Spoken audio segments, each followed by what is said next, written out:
السلام علیکم ورحمۃ اللہ وبرکاتہ۔ آپ کی خدمت بابرکت میں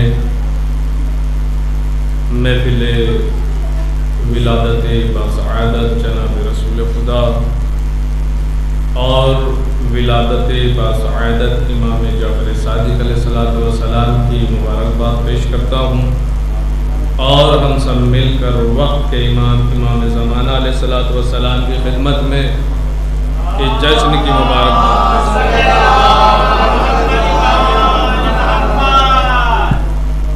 معصوم بھائی کا حکم ہے اور ہمارے سمیر بھائی نظامت کر رہے تھے، مگر اس طرح سے معصوم بھائی کے جملوں کو انکار کر سکتے ہیں، مگر مسلسل سفر پہ ہیں اور یہ ہے کہ نظامت کے فرائض انجام آج یہاں شرف حاصل ہوا۔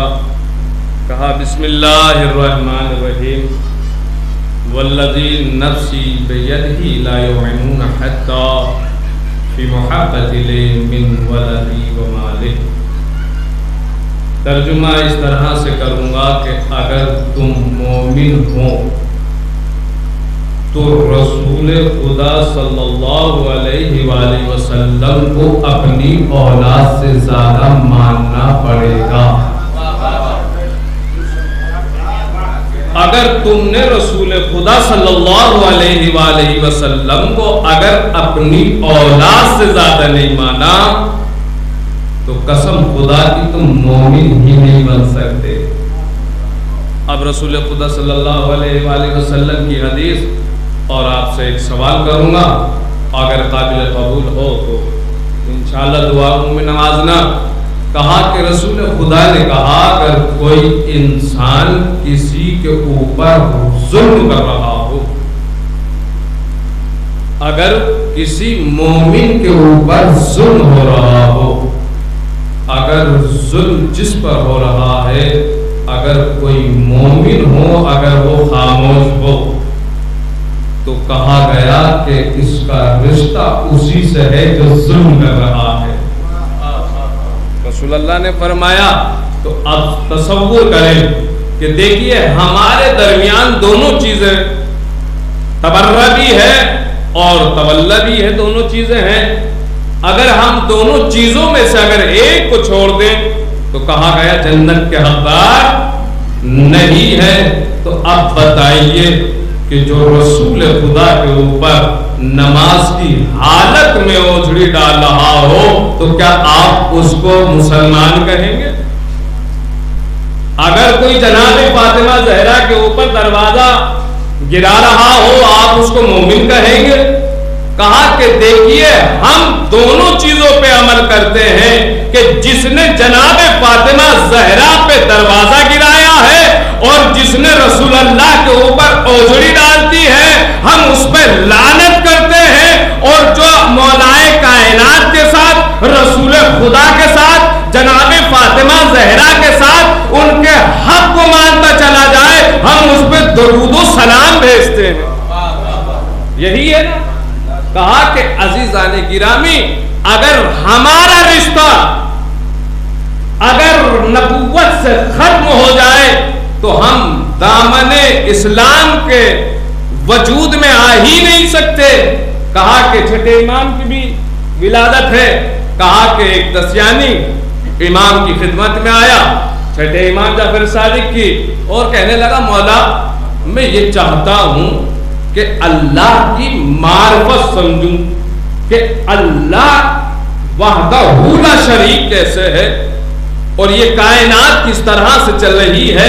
تو چھٹے امام جعفر صادق علیہ السلام نے کہا کہ تم ایک انڈے کو دیکھا تم نے؟ کہا ہاں۔ کہا کہ اس انڈے میں کچھ وجوہ ظاہر ہوتے ہیں، کہا کہ کچھ وجوہ سفید ہوتے ہیں اور کچھ کالے ہوتے ہیں، یعنی رنگ برنگے ہوتے ہیں۔ کہا اللہ اس چیز پہ قادر ہے۔ اس کے بعد پھر حشام ابن حکم نے سوال پیدا کیا کہ مولا یہ بتائیے کہ یہ پوری کائنات انڈے میں آنی چاہیے، انڈا بڑا نہ ہونا چاہیے اور کائنات گھٹنی نہیں چاہیے، اس کی کوئی دنیا میں مثال ہے؟ تو امام جعفر صادق علیہ السلام سے سوال ہو رہا ہے نا، ہم سے کوئی سوال ہو رہا ہے۔ امام نے کہا کہ اس کی دنیاوی مثال یہ ہے کہ دیکھو تمہاری آگ کی پتلی ہے، جہاں تک دنیا کو دیکھتے چلے جاؤ گے پتلی کبھی بڑھے گی نہیں، کائنات کبھی گھٹے گی نہیں،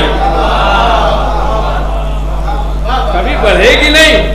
عزیزان گرامی، یہی سے کہا گیا کہ اگر ہمارا رشتہ رسول خدا سے نہیں ہے تو ہمیں جینے کا مطلب نہیں ہے۔ یہی چاہتا ہوں اگر یہاں سے سب کے ہاتھ اٹھ گئے تو سمجھ لیجئے گا کہ محنت یعنی کہ قبول ہو گئی۔ اگر آپ نے ہاتھ نہیں اٹھائے تب بھی اس کا اجر جناب فاطمہ زہرا دیں گی۔ ایک صلوات بھیجے محمد والے محمد پر۔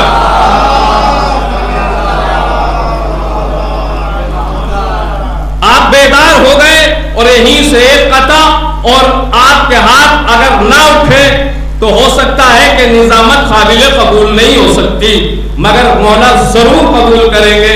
کہا گیا کہ میرے خیال کو نسبت ہوئی مدینے سے، زرقام بھائی، سمیر بھائی، کہ میرے خیال کو نسبت ہوئی مدینے سے، ارے مہک گلاب کی آنے لگی مدینے سے، کہ میرے خیال کو نسبت ہوئی مدینے سے، مہک گلاب کی آنے لگی مدینے سے۔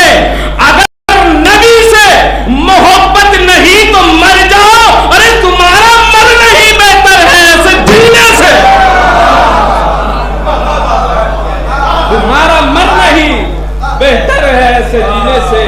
دیکھیے آنے والے مدعی مولا کا استقبال اس قطع سے کرنا چاہتا ہوں کہ سرزمین نجف ہند جوگی پورہ میں مولانا فتح صاحب قبلہ نے ایک مجلس پڑھی تھی اور یہ قطع پڑھا تھا تو تقریباً 6 سے 7 منٹ تک اس قطعے پہ نعرے لگتے رہے۔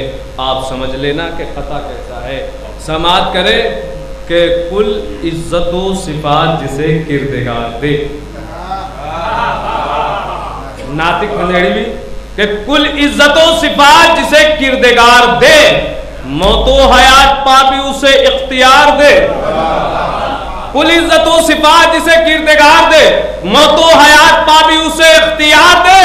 تو ہم نے نہیں سنا کسی کافر کے لال کو، ارے بیٹی نبی دے اور خدا ذوالفقار دے۔